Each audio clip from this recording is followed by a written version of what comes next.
Bintang cemerlang Ferdy Sambo pun padam, sempat punya karir menjanjikan, kini terancam hukuman mati. Cara kode etik ini dijalankan dan sudah jelas gitu pidananya juga satu paralel dengan gitu. Jadi karena kode etik itu kan bisa diterapkan nggak usah lihat apa pidananya gitu, lihat bagaimana dia kesalahannya di dalam pasal-pasal yang dilanggar di dalam kode etik itu bisa dijatuhkan dulu. Nah, nanti perkara pidana ya tetap jalan kan itu nanti. Saya terima berkasnya sudah split SIM. Ya. 338, 340 jadi satu berkas perkara, obstruction of justice satu perkara. Nanti untuk penggabungan perkara sebagaimana pasal 141 KUHP itu adalah domain daripada penuntut umum. Itu masih dimungkinkan untuk dilakukan penggabungan. Seluruh berkas perkara yang kita terima sampai saat ini dalam proses penelitian.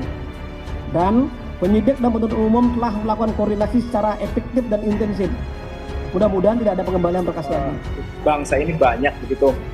Dan ini juga sebagai taruhan citra marwah Polri, Kejaksaan juga ke depannya bagaimana. Jadi ini harus dikerjakan dengan cepat.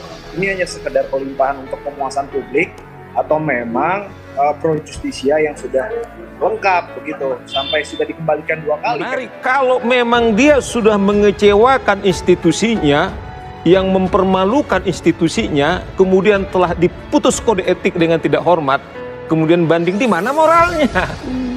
Itu yang saya bilang. Nah, maksud saya kita jangan lagi dijebak.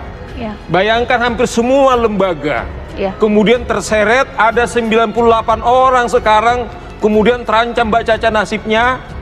Mungkin ada sekian obstruction of justice, tetapi yang kena kode etik ini barangkali akan stuck karirnya. Tetapi jangan lupa bagaimana rebound polisi kita sekarang ini. Saya tidak tahu berapa lama. Ini yang saya bilang dalam bahasa sebagai faksi tadi. Faksi. Makanya saya bilang yuk adil bersama. Kalau memang Pak FS diproses, proses juga kakak asuhnya. Kakak asuh? Kakak asuh. Siapa? Ya kakak asuh ini orang yang pernah membesarkan Pak FS. Sambo ini adalah carry over dari yang sebelumnya, kakak asuh tadi. Ya, Kapolri sebelumnya kan gitu. Itulah kakak asuhnya ini. Kakak asuh ini jaga terus sampai das.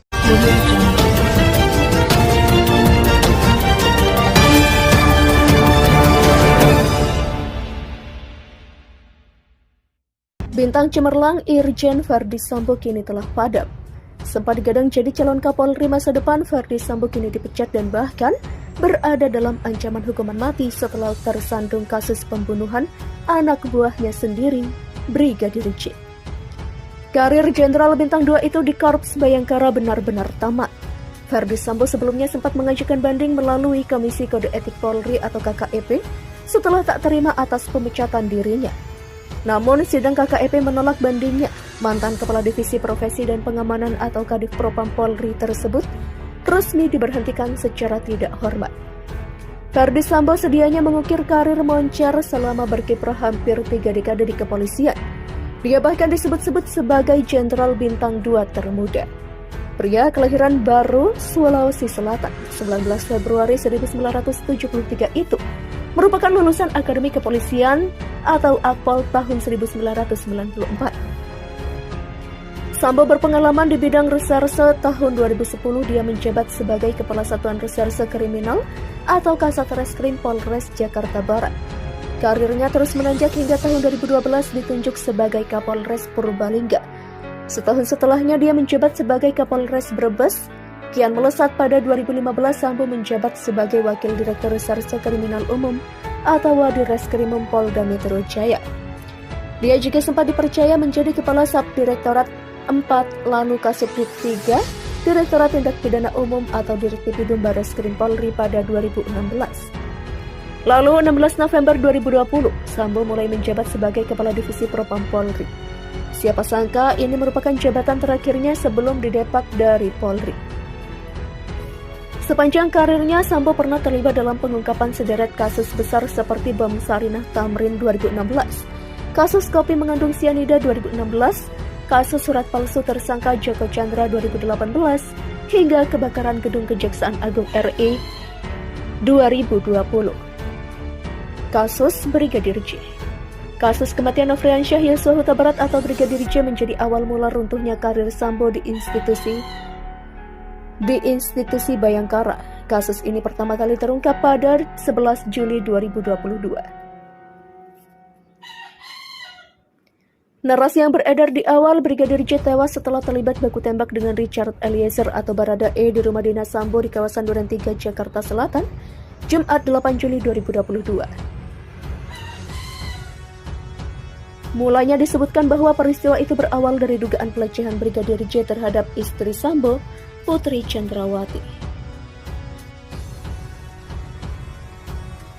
Imbas kasus ini, Sambo dinonaktifkan dari posisi Kadif Propam Polri pada 18 Juli 2022.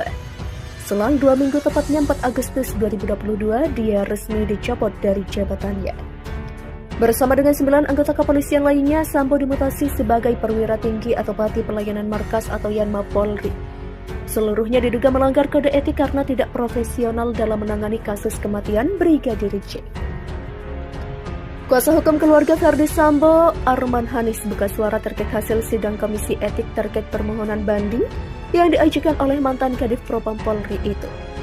Diketahui sebelumnya setelah menjalani sidang etik terkait kasus pembunuhan berencana Brigadir Nofriansyah Yosua Huta Barat atau Brigadir J, Ferdi Sambo diberi sanksi pemberhentian tidak dengan hormat atau PPDH atau dipecat dari anggota Polri. Kemudian Ferdi Sambo mengajukan banding dan sidang komisi bandingnya digelar pada hari Senin 19 September 2022. Sidang komisi banding tersebut pun menghasilkan putusan bahwa permohonan banding Ferdi Sambo atas sanksi PPDH yang diterimanya tersebut ditolak oleh Polri. Dengan demikian, Ferdi Sambo resmi dipecat dari instansi Polri. Menanggapi hal tersebut, Arman Hanis mengaku belum mendapatkan informasi lebih lanjut terkait putusan sidang komisi banding Ferdi Sambo tersebut. Arman mengatakan ia akan mempelajari lebih dahulu putusan banding tersebut. Saya belum dapat infonya, nanti kami akan pelajari dulu putusan bandingnya, pertimbangannya apa, kata Arman. Setelah mempelajari hasil putusan banding tersebut, barulah Arman akan mempersiapkan langkah hukum selanjutnya. Sidang etik banding Ferdi Sambo ditolak. Diwartakan sebelumnya, Majelis Sidang Kode Etik dan Profesi Polri atau KKEP memutuskan menolak permohonan banding mantan Kadif Propam Polri Irjen Ferdi Sambo atas putusan pemberhentian tidak dengan hormat atau PTDH. Keputusan pemecatan itu disampaikan langsung oleh Inspektur Pengawasan Umum atau Irwasum Polri, Komjen Agung Budi Marioto. Dia diketahui menjadi pemimpin sidang banding pemecatan Irjen Ferdi Sambo. Memutuskan permohonan banding dari pemohon banding Ferdi Sambo, Irjen Pol dengan nomor NRP 73020260, Jabatan Patianma Polri menolak permohonan pemohon banding. Kata Agung saat memimpin sidang banding di gedung TNCC Mabes Polri, Jakarta Selatan, pada Senin 19 September. Dengan begitu, kata Agung, keputusan sidang banding Ferdi Sambo telah menguatkan putusan sidang KKEP yang digelar pada 25 Agustus 2022 lalu, yakni Sambo dipecat sebagai anggota Polri. Kedua, menguatkan putusan sidang KKEP, demikian pungkasnya. Putusan PTDH sudah final dan mengikat. Sebelumnya Polri telah memastikan bahwa sidang banding mantan Kadif Propam Polri, Irjen Ferdi Sambo atas putusan pemberhentian tidak dengan hormat atau PPDH